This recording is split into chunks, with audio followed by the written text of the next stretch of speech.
روزانہ دینی معلومات حاصل کرنے کے لیے چینل کو ابھی سبسکرائب کریں، ہماری ویڈیو کو لائک اور شیئر لازمی کریں۔ جناب عیسیٰ علیہ السلام بھی وہی دین لے کر آئے جو دین مصطفیٰ جان رحمت لے کر آئے۔ تو اس دین میں نہ شباب کی گنجائش ہے، نہ شراب کی گنجائش ہے، اور نہ فحش شاعری کی گنجائش ہے۔ اس کا مطلب یہ ہے کہ یہ جو 31st نائٹ ہے یہ کسی منچلے کی ایجاد ہے، یہ مذہبی قانون نہیں ہو سکتا، اس لیے کہ مذہب کا قانون اتنا پھوڑ نہیں ہو سکتا، مذہب کا قانون اتنا گندا نہیں ہو سکتا، مذہب کا قانون اتنا بدترین نہیں ہو سکتا۔ مذہب بہرحال مذہب ہے۔ اور پھر یہ جو عیسائی کر رہے ہیں، قرآن کی ان کے بارے میں کیا رائے ہے؟ قرآن کیا کہتا ہے؟ ہم جس سورت مبارکہ کو زندگی بھر بڑی کثرت سے پڑھتے ہیں، جو سورت الفاتحہ ہے، جو ام الکتاب ہے، جو 7 مثانی ہے، جو سورت الشفا ہے، جو سورت الدعا ہے، جو کنز الکتاب ہے، جو کنز الحکمہ ہے، اللہ اکبر۔ آقا کریم صلی اللہ علیہ وسلم فرماتے ہیں ساری آسمانی کتابوں کے مضامین قرآن میں اور پورے قرآن کے مضامین سورت الفاتحہ میں۔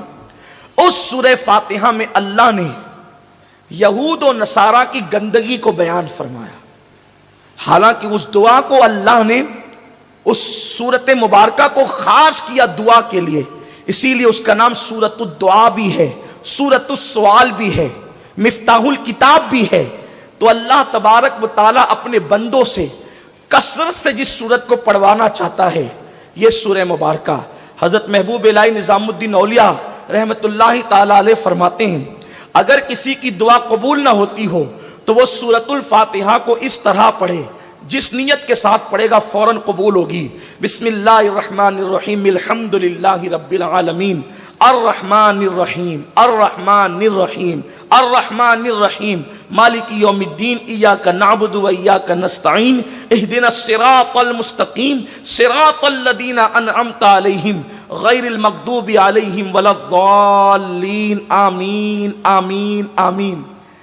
اگر اس طرح کسی نے اس سورت کو پڑھا جس نیت سے پڑھے، اللہ اس کی دعا کو فوراً قبول فرمائے۔ یہ سورہ مبارکہ کا اعجاز ہے۔ اس سورہ مبارکہ کے اندر اللہ نے اپنے بندوں کو دعا سکھائی۔ دعا ہے اہدنا الصراط المستقیم، اللہ میں سیدھا رستہ چلا صراط مستقیم پر، اور صراط مستقیم پر ہی خدا ملے گا، صراط مستقیم پر انبیاء ملیں گے، صراط مستقیم پر ہی جنت ملے گی۔ صراط مستقیم کیا ہے؟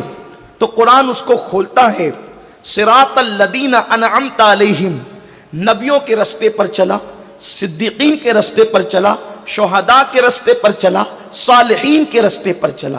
4 رستوں کو قرآن نے بیان کیا، نبیوں کا راستہ، صدیقین کا راستہ، شہداء کا راستہ، صالحین کا راستہ۔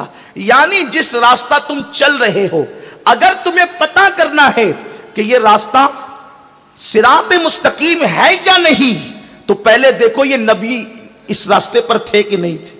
جس راستے پر تم چل رہے ہو یہ راہ نبیوں کی ہے کہ نہیں ہے، صدیقین کی ہے کہ نہیں ہے، شہداء کی ہے کہ نہیں ہے، صالحین کی ہے کہ نہیں ہے۔ اگر یہ راستہ ان کا راستہ ہے تو تم صراط مستقیم پر ہو۔ اور پھر قرآن نے اگلی چیز بیان کی، غیر المغضوب علیہم ولا الضالین، اللہ ہمیں ان کا راستہ نہ چلا، ٹیڑھا راستہ جو بھٹکے ہوئوں کا ہے اور جن پر تو نے غضب کیا، جن پر غضب کیا اور جو گمراہ ہو گئے ان کا راستہ نہ چلا۔ تو یہ مغضوب کون ہے؟ مفسرین کا اس پر اتفاق ہے کہ مغضوب سے مراد یہود ہے اور ضالین سے مراد نصرانی عیسائی ہے۔ اب آپ سے میں پوچھنا چاہتا ہوں، کثرت کے ساتھ ہم دعا کرتے ہیں اللہ ہمیں یہود و نصرانی کا راستہ نہ چلا، ہمیں نبیوں کا، صدیقین کا، شہداء کا، صالحین کا راستہ چلا۔ اب آپ سے پوچھنا چاہتا ہوں، یہ 31st نائٹ جو آپ مناتے ہیں یا لوگ منا رہے ہیں، میں سوال کرنا چاہتا ہوں، یہ تو نصرانیوں کی ایجاد ہے، اور یہود و نصارہ دنیا کی وہ بدترین قوم ہے